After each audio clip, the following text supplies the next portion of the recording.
Hola chiquillos y chiquillas, buenas tardes.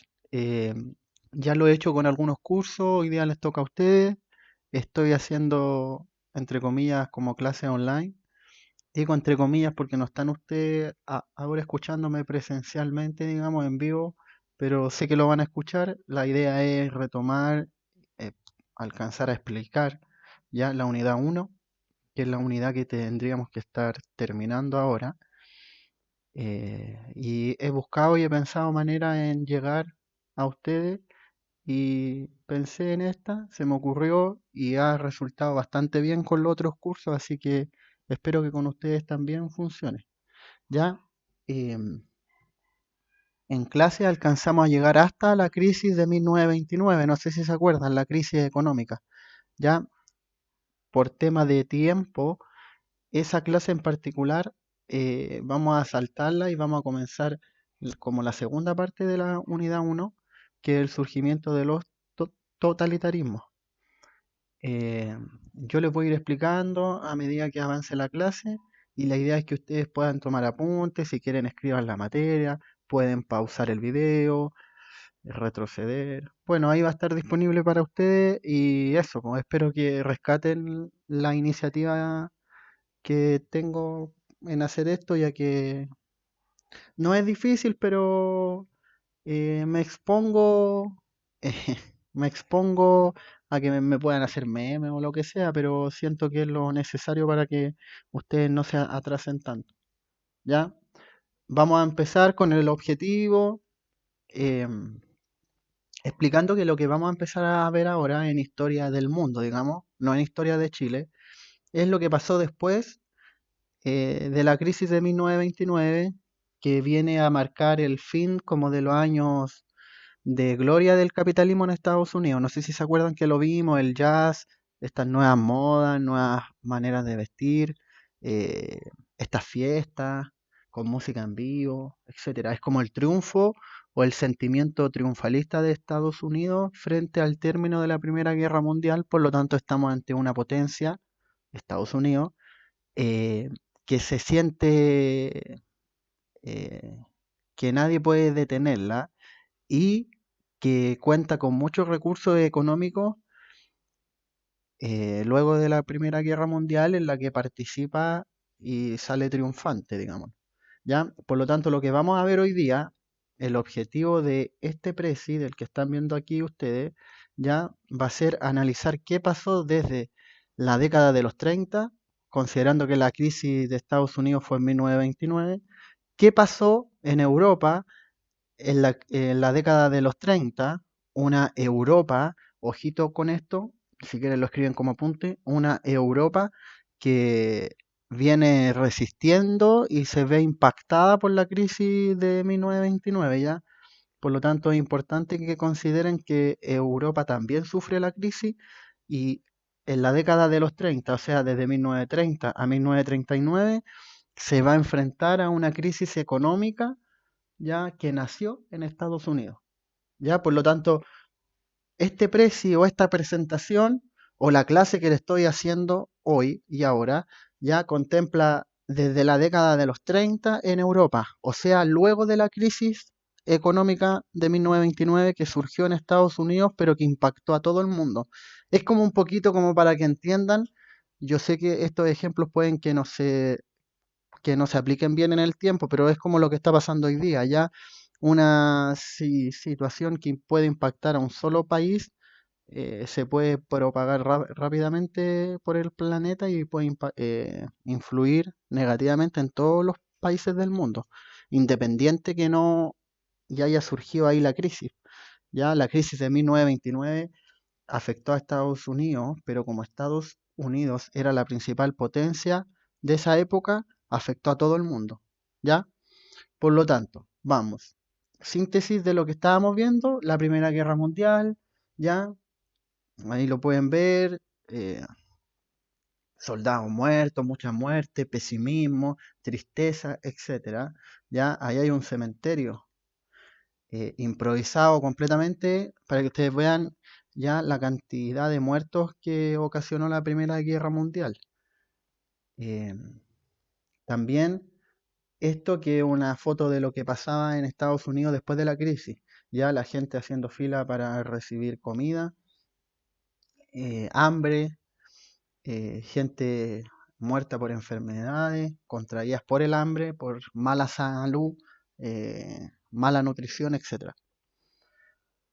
Por lo tanto, vamos a empezar ya a entender qué es un régimen totalitario. Ya es fundamental entender qué es y dónde se sitúa en cuanto al tiempo histórico. Ya, como ya lo dije, eh, estos regímenes totalitarios se empiezan a consolidar desde la década de los 30, 1930, hasta 1939. Ya es como la década eh, posterior a la crisis económica eh, en Europa, principalmente. Ya, y va a surgir estos regímenes políticos totalitarios, van a surgir en tres naciones en particular, ya en Italia, en Alemania y en Rusia, o en la URSS. Ya, aquí está, ahí está.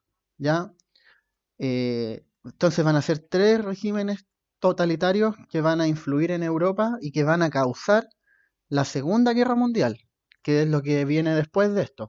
Ya, por lo tanto, en Italia vamos a encontrar a Mussolini, que va a ser el gobernante que se va a investir de esta imagen totalitaria. Encontramos a Alemania con Hitler, ¿cierto?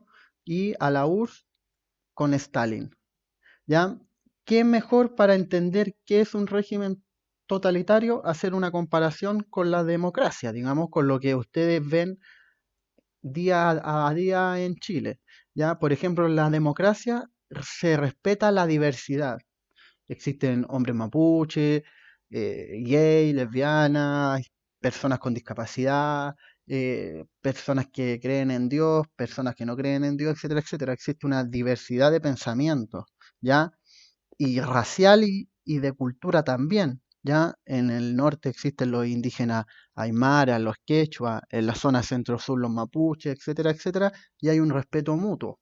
Ya en un régimen totalitario no, no se discrimina a quien es distinto al prototipo que se crea, digamos. En este caso, por ejemplo, en Alemania, el prototipo es de una raza que es superior, que vendría siendo la raza aria, que tiene unos rasgos en particular, pues, gente alta, blanca, de tez blanca, ya, de ojos claros, etcétera. Y todo quien no comparte o todo quien no comparta esos rasgos va a ser el enemigo de Alemania, ¿ya? Por lo tanto, hay discriminación, no hay libertad, usted no puede hacer lo que quiera en un régimen totalitario, debe hacer lo que el Estado, o en este caso el dictador, entre comillas, ya le dice que haga. Por lo tanto, si usted se opone, por ejemplo en Alemania, usted se opone a Hitler, va a ser ejecutado, porque no está haciendo lo que Hitler y el Estado de Alemania quiere que usted y haga. Ya, eso, los medios de comunicación en democracia supuestamente son libres, cualquiera puede informarse, usted puede entrar a Instagram y se puede informar de todo lo que está pasando desde distintos puntos de interpretaciones. eh, y esa es la libertad comunicacional, la libertad de expresión. No así lo que pasa en un régimen totalitario en que los medios de comunicación son controlados por un hombre que en este caso va a ser el dictador, ¿ya? Vamos a saltarnos esto ya entendiendo lo que es, ¿ya? Entonces, el contexto, ¿ya? La época en qué estaba pasando en Europa. Europa estaba devastada después de la Primera Guerra Mundial, ¿cierto? La Primera Guerra Mundial termina en 1918, por lo tanto, a partir de 1919, Europa empieza a intentar ponerse de pie nuevamente. Piensen cuáles son las consecuencias de una guerra. Las consecuencias económicas, las consecuencias de vida, lógicamente, de gente muerta, pero también piensen que en una guerra hay cultivos destruidos, hay puentes destruidos, las comunicaciones las avenidas, las autopistas destruidas, ya los campos de cultivo, las ciudades, los templos, etcétera, etcétera. Por lo tanto, hay que empezar a realizar una reconstrucción de todos los países más afectados de la Primera Guerra Mundial. Consideremos Francia, Italia, Inglaterra y Alemania como las principales víctimas de todo esto, ¿ya? Por lo tanto, en Europa, luego de la Primera Guerra Mundial, existe una especie de pesimismo. Ya la gente está triste, la gente tiene miedo. Mientras tanto ven al frente, cruzando el océano, digámoslo así, ven que en Norteamérica todo es fiesta, los norteamericanos están disfrutando de un boom económico, esto supuestamente, o sea, esto efectivamente antes de la crisis de 1929. ¿Ya? Por lo tanto, estamos en presencia de una Europa que está en crisis, que está en ruinas, etcétera, etcétera, ¿ya? Por lo que surgen movimientos políticos un poco extremos, ¿ya? Extremos en el sentido de que apelan a la nacionalidad. O sea, por ejemplo, pensemos en Inglaterra o en Alemania mejor, un país que luego de la Primera Guerra Mundial queda completamente devastado, destruido por completo. Surgen personas que plantean de manera extrema la reconstrucción del país. En este caso, por ejemplo, surge un líder que es Hitler, quien culpa al resto de las naciones por lo que le pasó a su país, ya Alemania. ¿Ya? Por lo tanto, empezaron a crearse partidos políticos muy nacionalistas. Y ojo con esto, que si quieren le toman apunte en el cuaderno, lo que sea, o lo escriben, porque es importante. eh, este contexto post-guerra mundial, un contexto de desánimo, de destrucción, de crisis económica, ¿ya? Va a ser aprovechado por partidos políticos extremos que van a masificar la idea de nacionalismo. No sé si se entendió, lo puedo repetir. ¿Ya? En este contexto, en Europa, empiezan a surgir partidos políticos que van a ser muy extremos en cuanto a su postura. Es decir, al enemigo hay que matarlo, miren lo que nos pasó por culpa de los ingleses, por ejemplo, en el caso de los alemanes, ¿ya? Y por la culpa de los franceses, miren cómo estamos, esto no puede ser, nuestro país es el más grande, etcétera, etcétera, etcétera, y estamos en crisis y todo por culpa de los otros países y de otras culturas, etcétera.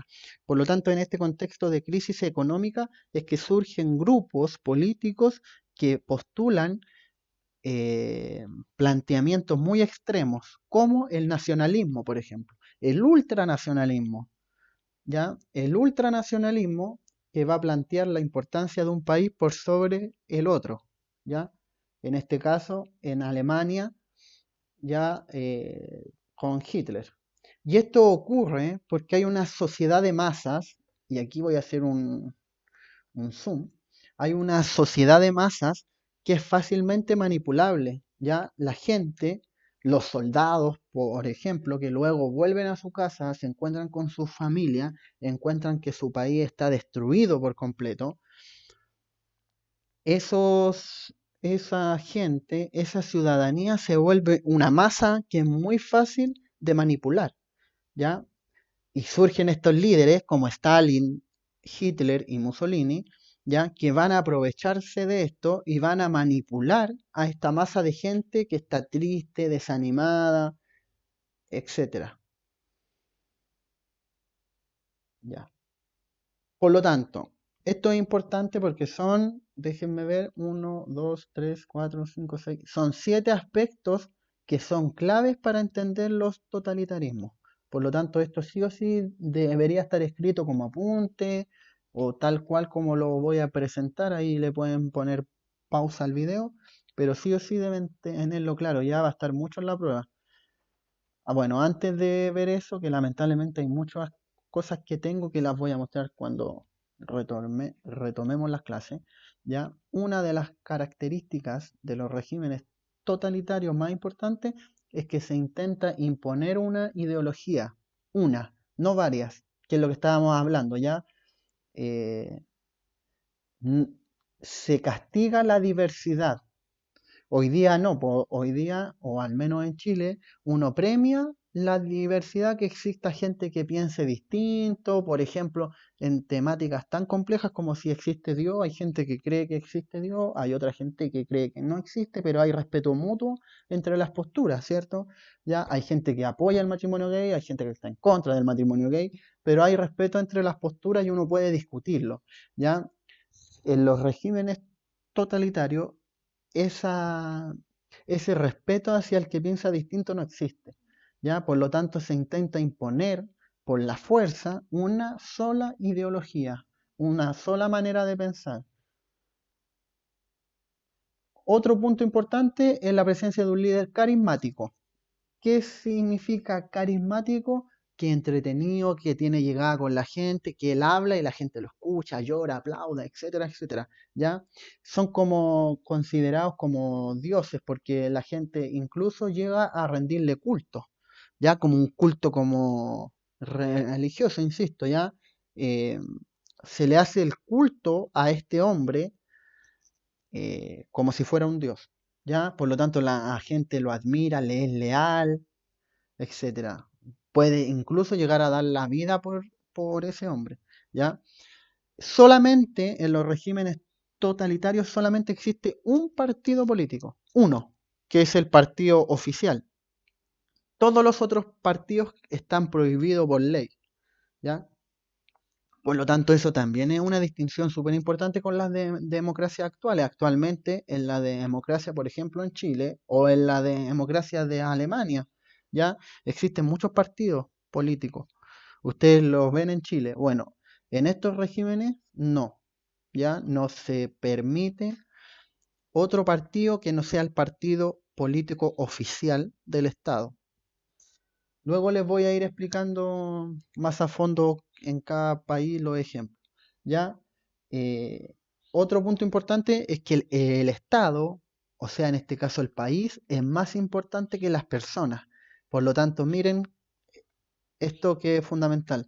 Si el país necesita hombres que den la vida por él, los hombres tienen que estar dispuestos a ir a dar la vida en una guerra por su bandera, por ejemplo. Ya, porque esa bandera es más importante que los propios ciudadanos.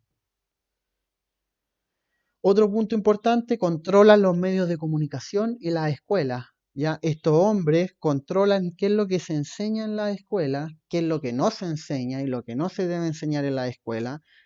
Ya controlan los medios de comunicación, o sea, lo que usted ve en la radio, lo que usted ve en los diarios, estaba absolutamente controlado por estos hombres y por este partido único, ¿ya?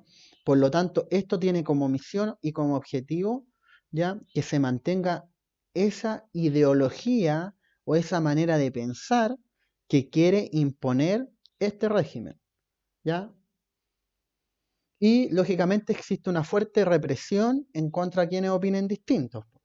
Lo que ustedes ven aquí, por ejemplo, es un ejemplo de las SS en Alemania, que era un comando secreto que investigaba en secreto, ¿ya? Y ejecutaba a quienes pensaban distintos que Hitler.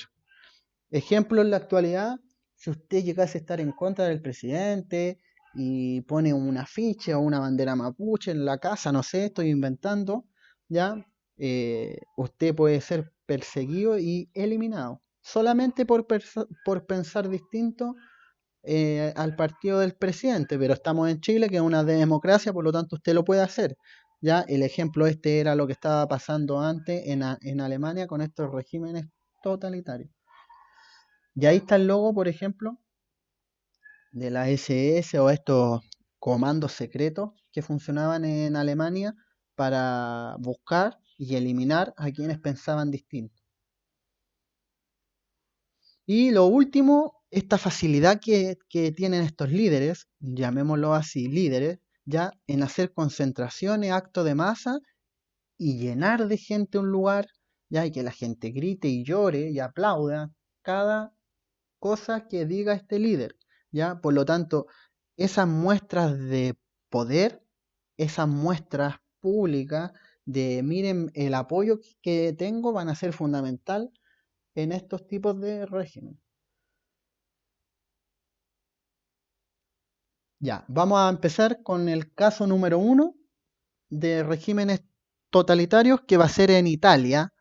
Entonces, si quiere, escriban ahí como apunte. Italia, número uno, Italia, ya bajo el liderazgo de Mussolini.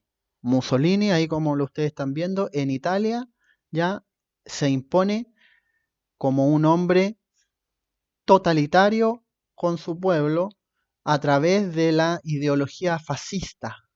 Entonces, como para repetir, que son los tres puntos fundamentales que ustedes deben aprenderse.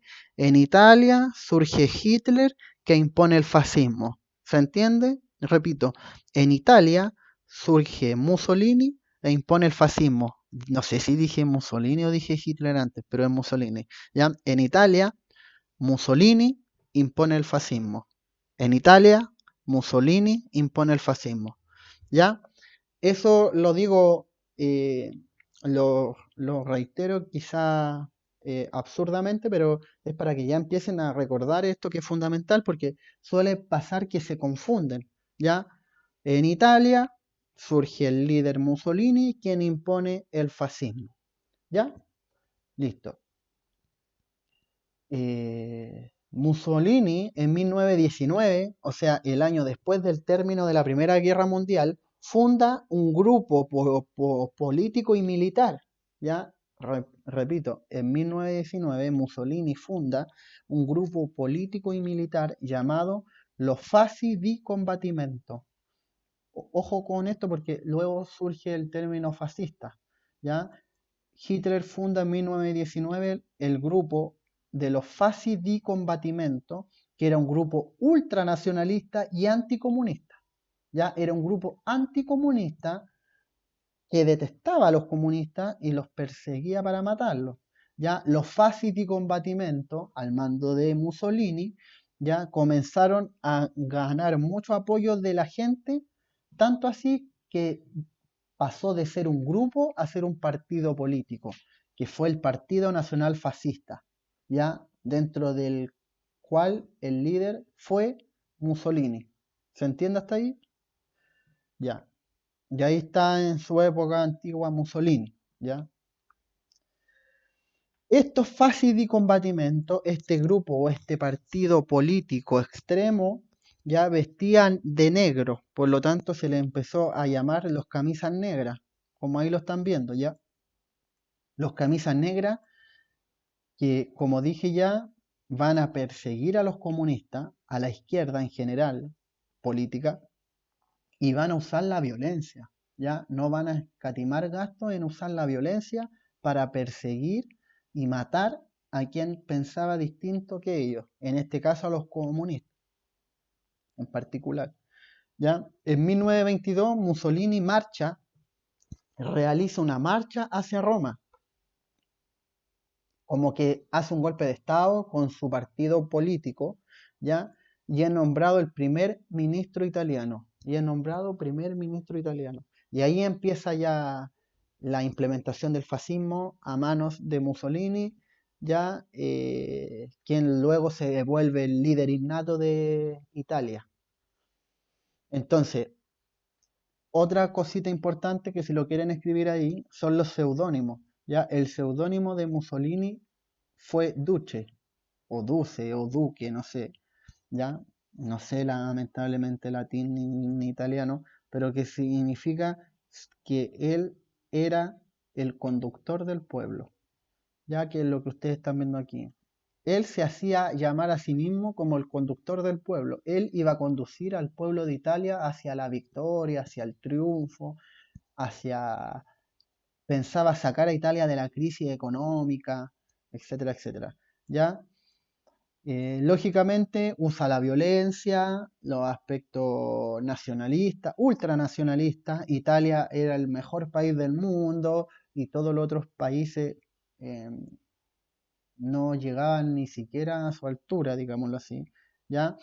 Y empezó a promulgar una política de expansión, empezó a buscar conquistar, ¿ya? ¿Por qué? Porque Mussolini, y acá está una pequeña actividad que no se puede hacer porque no estoy con usted, empieza a creer, a hacerle creer a la gente y a creerse el mismo que él iba a fundar un nuevo imperio romano, ¿ya? Un nuevo imperio romano. Ustedes saben lo importante que fue Italia, o sea, que fue Roma para Italia. Ya, ese es el caso número uno. El caso número dos lo vamos a ver en Rusia, en la URSS, que va a ser a través del líder Stalin, que va a expandir y a fortalecer el comunismo. Entonces, si uno retoma, ya, si retomamos un poquito, está número uno, en Italia surge el fascismo al mando de Mussolini. Número dos, o llamado Duce, ¿cierto? Número dos, en la URSS o en Rusia surge Stalin, quien impone el comunismo. ¿Se entiende? Ya. El seudónimo de Stalin va a ser Batiuska o el padrecito, ¿ya? El padre de Rusia, ¿ya?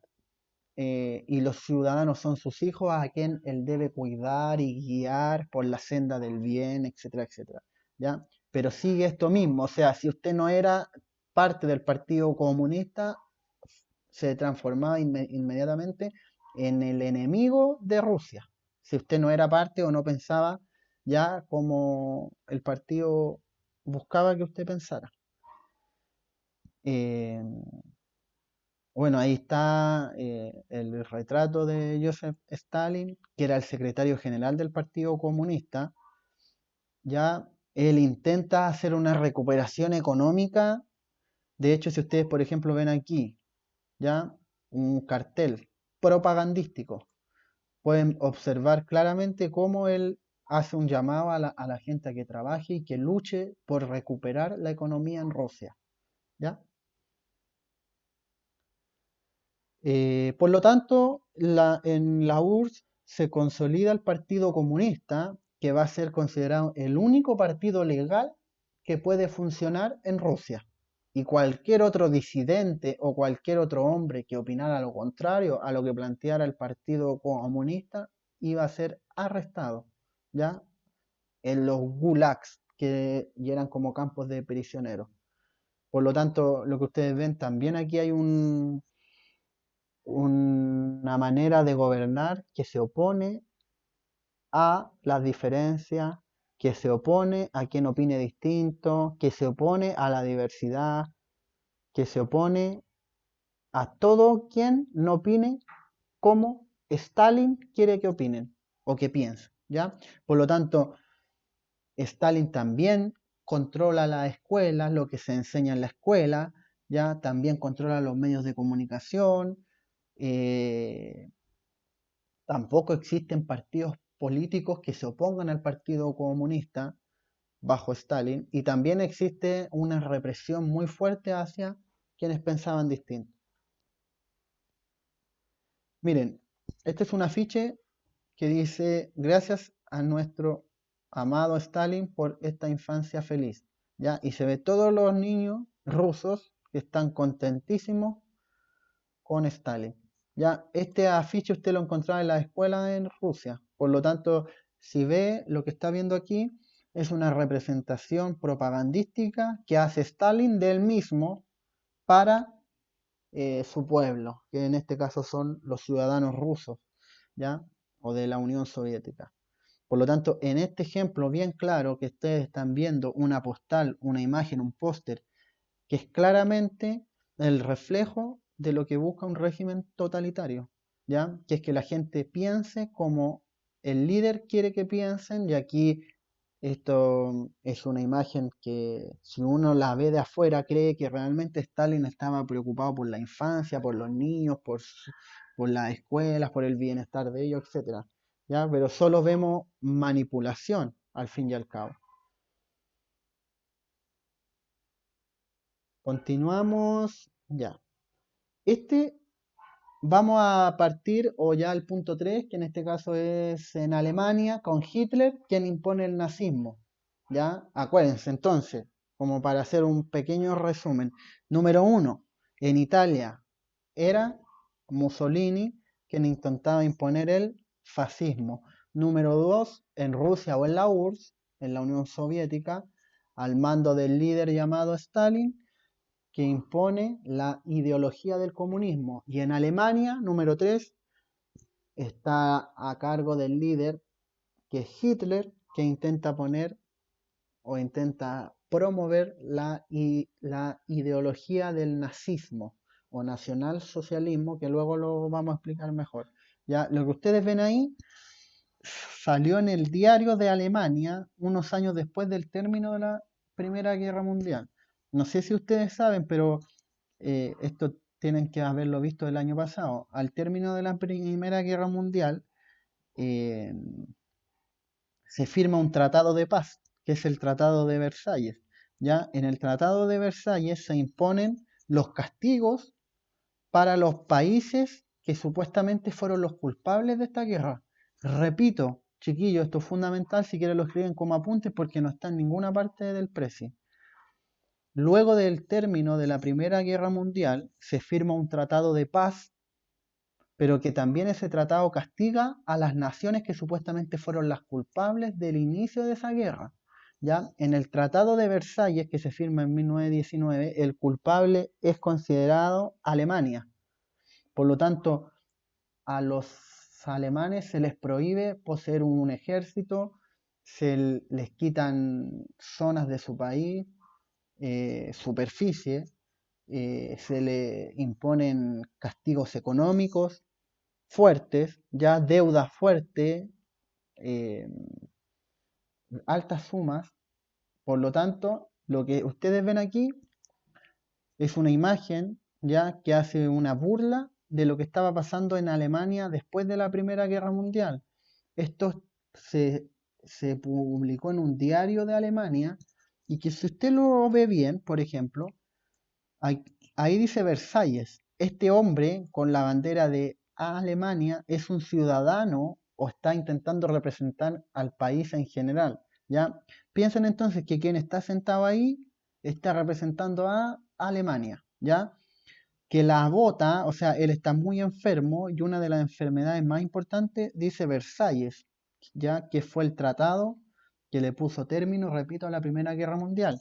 Y si ustedes ven, él está botando sangre, se está desangrando, ¿ya? O sea, ¿qué interpreto yo y qué pueden interpretar ustedes de esto? Es que el sentir de Alemania era que estaba siendo injustamente tratado, que se estaba desangrando, que estaba sufriendo económicamente, ¿ya? ¿Por culpa de quién? De un doctor. Este doctor que ve aquí, que ustedes ven aquí, si, no sé si se fijan, pero tiene rasgos étnicos que no son como el de este hombre, ¿ya? Si se pueden ver en los ojos, en el mentón, en la forma del cráneo que tiene, que no es un alemán, ¿ya? Y se lo, spoiler, lo que ustedes están viendo aquí supuestamente es un doctor judío. Por lo tanto, los alemanes culpan a los judíos de su crisis. Porque este doctor es como un doctor malo, o eso intenta interpretar en la imagen, es un doctor malo, ¿ya? Que castiga y que tortura y hace sufrir a los alemanes, ¿ya? Y este doctor en su representación de imagen es judío. Por lo tanto, lo que nos muestra esta imagen es que, spoiler, spoiler, va a estar en la prueba, esta misma imagen, lo que demuestra esta imagen es que el daño de Alemania es culpa de los judíos. ¿Se entiende? Y lógicamente como una consecuencia del Tratado de Versalles. Pero principalmente ya el causante de las desgracias de Alemania va a ser los judíos. Para los alemanes, lógicamente, para la interpretación de la historia de Alemania. Por lo tanto, número 3, Hitler en Alemania impone el nazismo. Ya se va entendiendo entonces que en esta clase vamos a ver 3 regímenes totalitarios en Rusia, en Italia y en Alemania. En Rusia Stalin, en Alemania Hitler Y en Italia Mussolini impone el fascismo, en Alemania Hitler impone el nazismo y en la URSS o en Rusia Stalin impone el comunismo. ¿Se entendió? Excelente. ¿Ya? Por lo tanto, ahí está Hitler, que fue el líder del partido nazi en la década de los 30, que era lo que empezamos a hablar al principio, ¿ya? Él era un hombre ultranacionalista que odiaba el comunismo, por lo tanto era muy amigo de Mussolini, ¿ya? Porque ambos eran anticomunistas. ¿Y quién era el comunista? Stalin, ¿ya? Por lo tanto, estos regímenes se empiezan a conformar como en bloques, ¿ya? En una parte está Hitler y Mussolini que comparten mucho en común y que están muy cerca en Europa, por lo tanto muchas veces se juntan, etcétera, etcétera. Y en este otro lado está Rusia, que es muy grande, que tiene mucho poder, ¿ya? Y que se impone como el rival de ambos, ¿ya? Tanto de Hitler como de Mussolini. Vamos a saltarnos un poquito. Hitler cae preso y escribe en la cárcel un libro llamado Mi lucha, ¿ya? En que publica todo lo que él creía y pensaba al respecto de Alemania, ¿ya? Es ahí donde, por ejemplo, culpa a los judíos de todo lo que le estaba pasando a los alemanes, donde dice que los alemanes de raza pura o raza aria eran superiores, plantea que él cuestiona el funcionamiento de la democracia, o sea, no quiere que participen todos en las decisiones de Alemania. Ya cuestiona y critica la democracia. Propone que Alemania se expanda territorialmente, o sea, que invada países, ¿ya? O sea, que empuja a los alemanes, lo incentiva a través de este libro, que insisto, es un libro que escribe estando en la cárcel, le impone ir a una nueva guerra para recuperar lo que fue injustamente perdido en la Primera Guerra Mundial. ¿Se entiende, no? Hitler lo que busca va a ser recuperar lo que él considera que fue injustamente arrebatado luego de la Primera Guerra Mundial. Hitler plantea que Alemania es injustamente culpado por la Primera Guerra Mundial, por lo tanto, él en sus discursos Hitler siempre intenta evocar esa injusticia que todo el mundo, entre comillas, causó cuando culpó a través del Tratado de Versalles que los alemanes fueron los culpables reales de todo lo que pasó en la Primera Guerra Mundial. De eso se aferra Hitler, ¿ya? Eh, por lo tanto, luego de la crisis económica de Estados Unidos de 1929, que impacta, ¿cierto? Y se expande por todo el mundo, impacta profundamente la economía de Alemania. Por lo tanto, miren, lo que ustedes están viendo ahí, los votos del partido nazi, que era el partido de Hitler, ¿ya? En mayo de 1924 obtuvo 1.900.000 votos. Luego bajó en diciembre, pero miren, veamos qué pasa, y ojito aquí, entre 1928 y 1930, ¿ya? ¿Qué pasa entre medio? La crisis de 1929, por la crisis económica de Estados Unidos de 1929. En 1928, 810.000 personas votaron por el partido nazi, lo que es muy poco. Y en 1930, eso quiere decir que después de la crisis económica sube a 6 millones de votantes. En 1932 el partido nazi en Alemania sube a 13 millones, al doble. Y luego, en noviembre de 1932 baja un poquito, pero es impresionante el salto que tiene de votantes, de seguidores, de partidarios del partido nazi en mayo de 1928, que cuenta con el 2,6% de la ciudadanía, a 1932, que cuenta con un tercio del apoyo de Alemania. Y eso es solamente como causa de la crisis económica de 1929. Y para que vean ustedes cómo impactó en Alemania esta crisis y cómo Hitler se pudo aprovechar de lo que estaba pasando.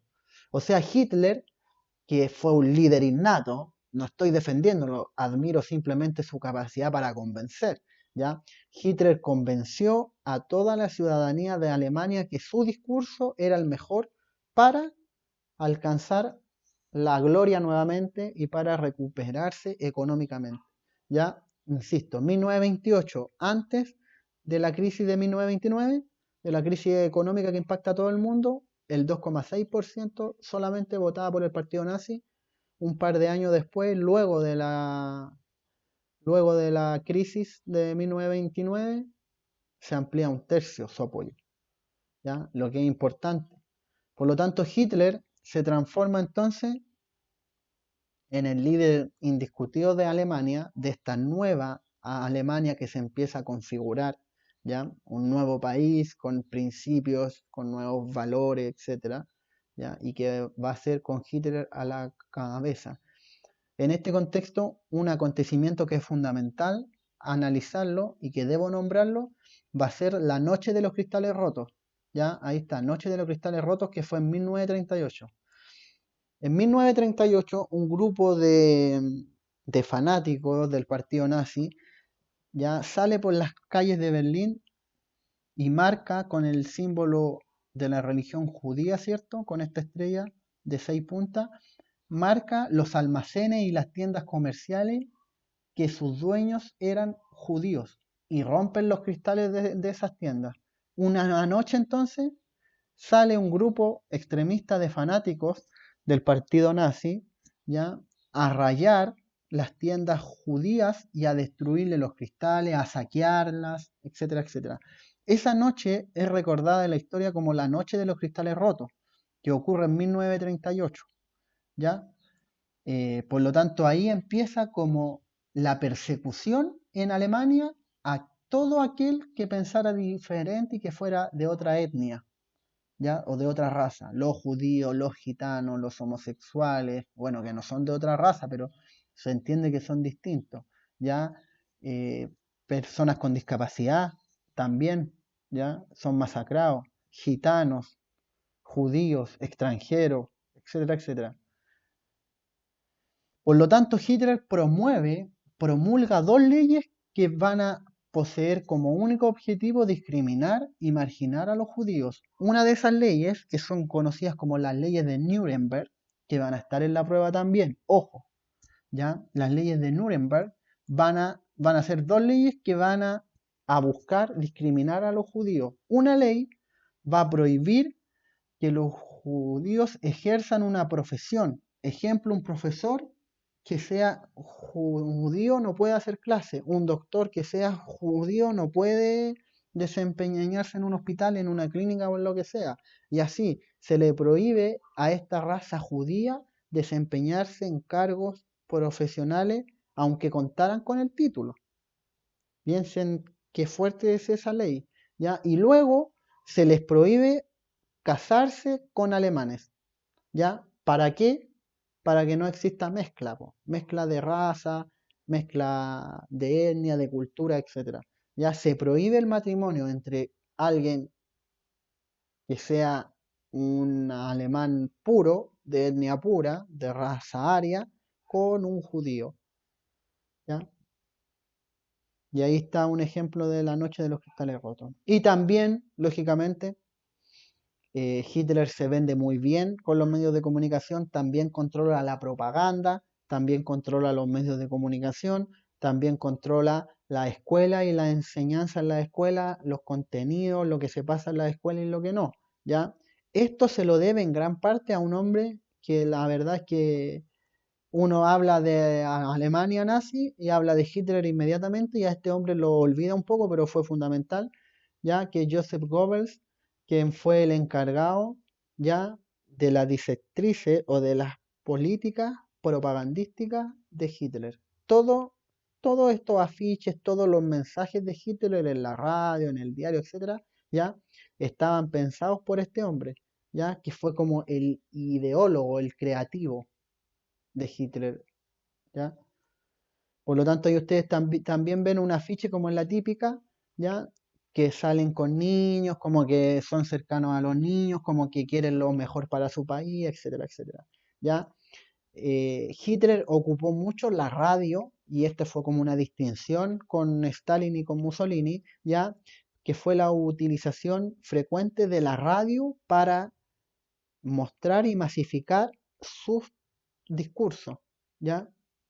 El deporte también lo ocupó para masificar su cultura, sus principios, etcétera, y su discriminación, digamos. Por lo tanto, como lo hemos estado viendo, Hitler fue un líder que recibía el apodo del Führer, ¿ya? Ese también es importante para que lo escriban ahí, su apodo, el Führer, ¿ya? También poseía un solo partido, el partido nazi, así como en la URSS o en Rusia estaba el partido comunista y en Italia estaba el partido fascista, en Alemania estaba el partido nazi, que era el único partido y todo quien no fuera parte de ese partido era un opositor, ¿ya? Por lo tanto, estamos en presencia de países que son antidemocráticos y que se consolidan como antidemocráticos, ¿ya? Se mata, se persigue, ¿ya? Se apresa, se violenta a todos estos opositores o gente que no fuera eh, de esta raza supuestamente superior que eran los alemanes, como, ya lo dije, los judíos, los gitanos, los homosexuales, quienes no creían en Dios, eh, pueblos étnicos que fueron perseguidos y masacrados por Hitler, ¿ya? Y lógicamente también el uso de propaganda que era muy bien. Este es otro ejemplo, otra imagen histórica de la noche de los cristales rotos, y ahí ustedes ven cómo fueron las consecuencias en las tiendas ya de dueños judíos y cómo esto eh, fueron la consecuencia, digamos. Ahora bien, ¿cuál fue la importancia de esto? Que mueren muchos judíos y desde esta noche de los cristales rotos empieza ya la persecución oficial ya hacia el pueblo judío en Alemania, ¿ya? Los asesinaron, miren, más de 30.000 judíos fueron detenidos y posteriormente enviados a campos de concentración. Además, este desastre que fue causado por los alemanes, por ley, el gasto de la limpieza de la tienda y de la reconstrucción caía en manos de su dueño. Ya hasta así se les castigó a los judíos. Y eso fue la clase de hoy. Piensen que es una explicación bien específica, puede ser que en algunas partes ustedes se hayan perdido o lo que sea. La idea de esto es que puedan verlo nuevamente. Ya lo que yo les expliqué, lo que alcanzamos a ver en clase. Y este preci es parte de la unidad número 1, por lo tanto me importa que tomen apuntes, que escriban lo que ustedes crean importante, lo que yo les digo que es importante, porque es la única manera de no atrasarnos más. Insisto en que puede ser que me haya salido bien o mal esta clase, pero el objetivo siempre es el bienestar suyo, ¿ya? Y apelo a su respeto y voluntad para que lo usen bien. Lo pueden ver con sus padres, con su madre, con su familia, que le ayuden a tomar apuntes o lo que sea. Y eso, yo creo que me quedan clases, voy a subir más clases, así que espero verlos pronto, los extraño mucho. La verdad es que para un profe no es lo mismo hacer clase aquí hablando solo que estando frente a ustedes. Eso, un abrazo, los quiero mucho